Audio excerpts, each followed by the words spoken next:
Molly Ivins, on the issue of the media, I wanted to play a clip for you of a news conference yesterday that took place, which is now introducing a film that is coming out this week around the country, a new documentary by filmmaker Robert Greenwald called Out Fox, which criticizes Rupert Murdoch's Fox News channel.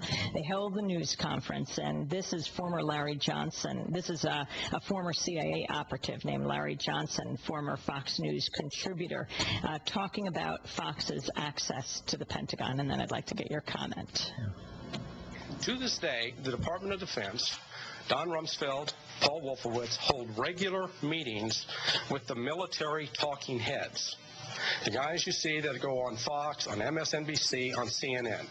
At these meetings, a significant percentage, the most represented network at those meetings is Fox News. The military analysts like Paul Valalay, Tom McInerney, and others. And what happens at those meetings is talking points are passed out, recommended points that the military talking heads should make.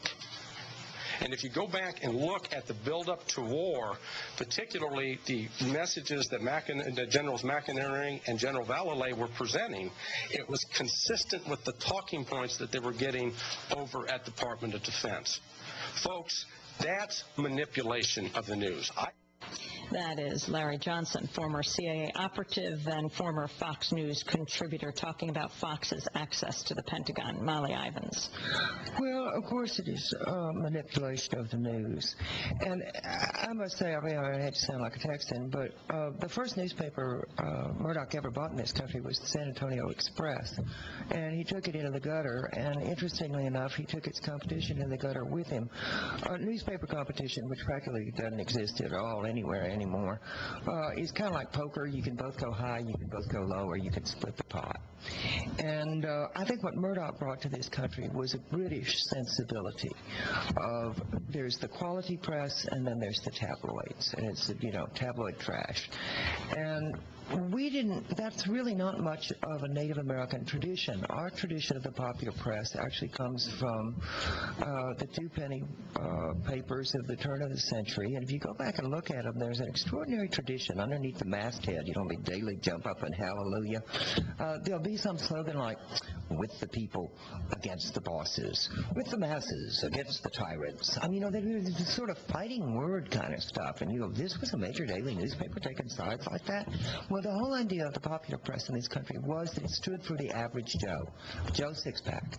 And what Murdoch introduced into this country was the always effective British combination, which is where you marry T&A, sex, page 3 girls, or whatever they're called in Britain, a lot of bosomy bathing beauties, with patriotism, jingoism, flag waving.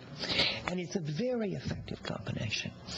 And he's introduced it here beautifully, and it's taken hold particularly on television.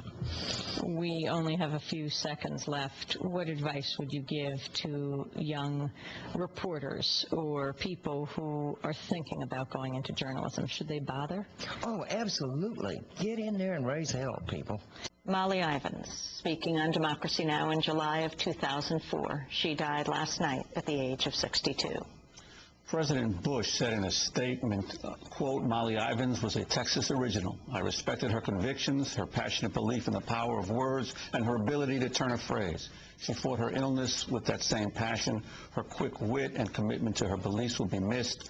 Laura and I send our condolences to Molly Ivins' family and friends. But we will end with Molly's own words. In her final column, Molly Ivins wrote, "We are the people who run this country. We are the deciders. And every single day, every single one of us needs to step outside and take some action to help stop this war. Raise hell. We need people in the streets banging pots and pans and demanding, stop it now." Molly Ivins. She died last night in Austin, Texas. She was 62 years old. This is Democracy Now!, democracynow.org. We'll miss her.